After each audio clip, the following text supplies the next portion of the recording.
Hello, and welcome back once again to Infinite Jeff, the project where I, Jeff, read the book Infinite Jest to you one page at a time, one day at a time. Infinite Jest, of course, is a novel by David Foster Wallace. It's published in 1996. It's often hailed as a postmodern masterpiece, and I get the postmodern accusation, and I say accusation because it often gets thrown around like an accusation, like, well, it's trying to be postmodern, like that's always a bad thing, which of course it's not. I mean, I get what he's going for. He's a television junkie. He's admitted it in several interviews. He's a TV junkie. In some ways, he's trying to give you, I think it recreates the kind of the feeling of flipping through channels, but on a very elongated time scale. So instead of click, click, click, it's click.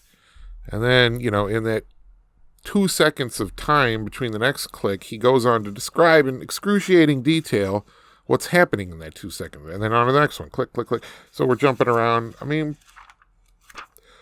it's fun. It's interesting the way I'm reading it.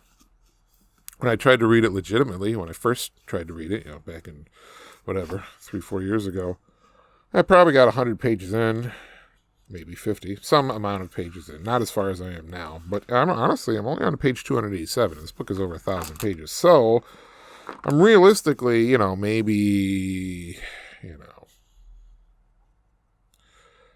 28% of the way through the book. Call it that. So, but anyway, let's just dive right into page number 287. Here we go.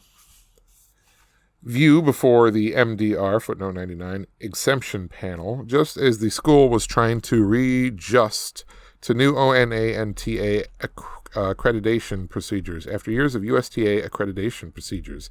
Just as litigations with Enfield Marine Public Health Hospital over alleged damage from ETA's initial hilltop flattening and with Empire Waste displacement over the flight paths of concavity-bound displacement vehicles were reaching the appellate stage, just as applications and fellowships for the fall term were in the final stages of review and response.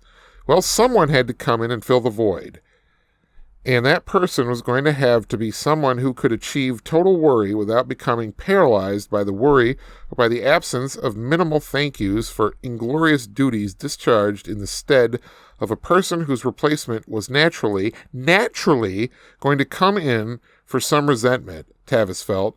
Since you can't get mad at a dying man, much less at a dead man, who better to assume the stress of filling in as anger object than that dead man's thankless, inglorious, sedulous, untiring, 3D bureaucratic assistant and replacement, whose own upstairs room right next to the HMH's master bedroom, and who might, by some grieving parties, be viewed as some kind of interloping usurper. Tavis had been ready for all this stress and more, he told the assembled academy in preparatory remarks before last year's fall term convocation, speaking through amplification from the red and gray bunting-draped crow's nest of Gerhard Schitz, transomed down into the rows of folding chairs arranged all along the base and sidelines of ETA courts 6 through 9. Nice.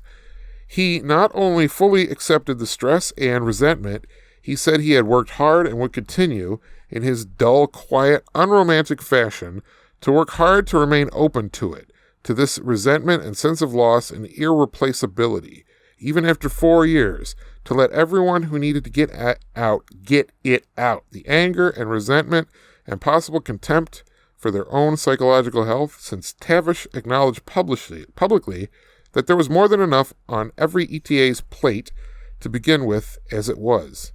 The convocation assembly was outside, on the center courts that in winter are sheltered by the lung.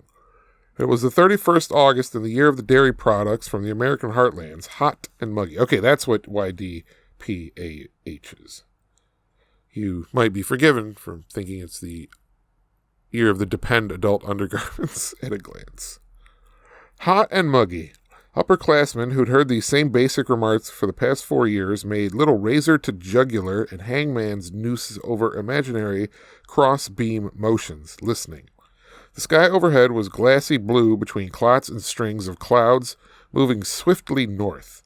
On courts 30 through 32, the applied music chorus guys kept up a background of Tenebrae Fectae Sunt, Sotto v. Everybody, had on the black armbands everybody still wore for functions and assemblies to keep from forgetting, and the cotton U.S. and crisp nylon ONAN flags flapped and clanked halfway down the driveway poles in remembrance.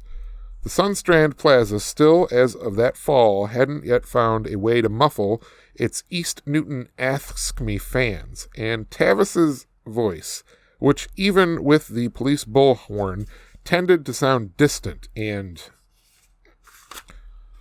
that's page number 287 of Infinite Chef.